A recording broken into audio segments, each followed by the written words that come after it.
Anyway, those American Airlines service cuts that we just heard about, they reflect the still weakened state of business and the U.S. economy. And in fact, one rollback will come in Lake Charles, Louisiana. Our next guest represents that state in Congress, and he is joining us right now to talk about that and additional stimulus measures that Congress is considering. Joining us right now is Louisiana Senator Bill Cassidy. He's a member of the Finance and Joint Economic Committees. Senator, it's great to see you today. Thank you for being here. And I know this is breaking news, but your thoughts on smaller and mid-sized markets getting cut out after the funding that some of these airlines have received and are still looking for? Well, obviously their air traffic is low. We have a public health crisis, which is just turning into a ball of wax, the education and the business cycle, if you will. We've got to take care of that public health crisis, and then everything else opens up.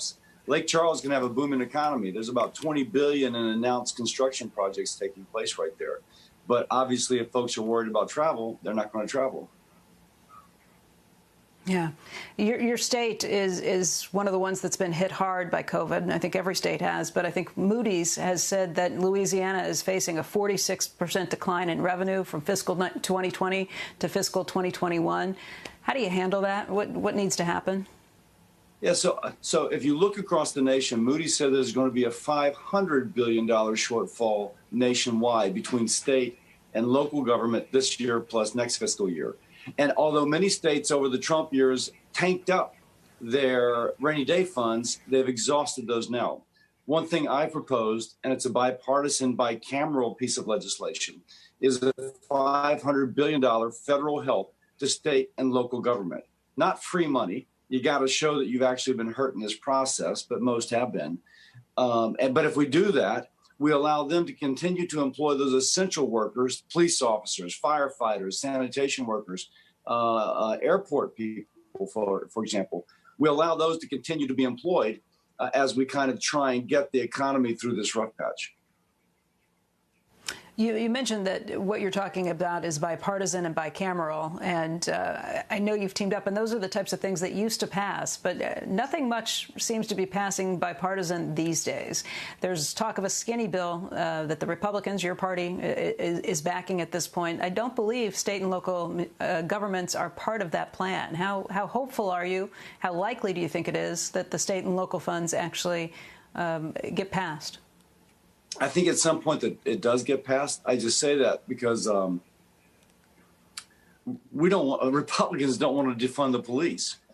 If a local government is dependent upon sales tax revenue, tourism, or perhaps commodity pricing, my state gets a certain amount of royalty from oil and gas, you're getting slammed.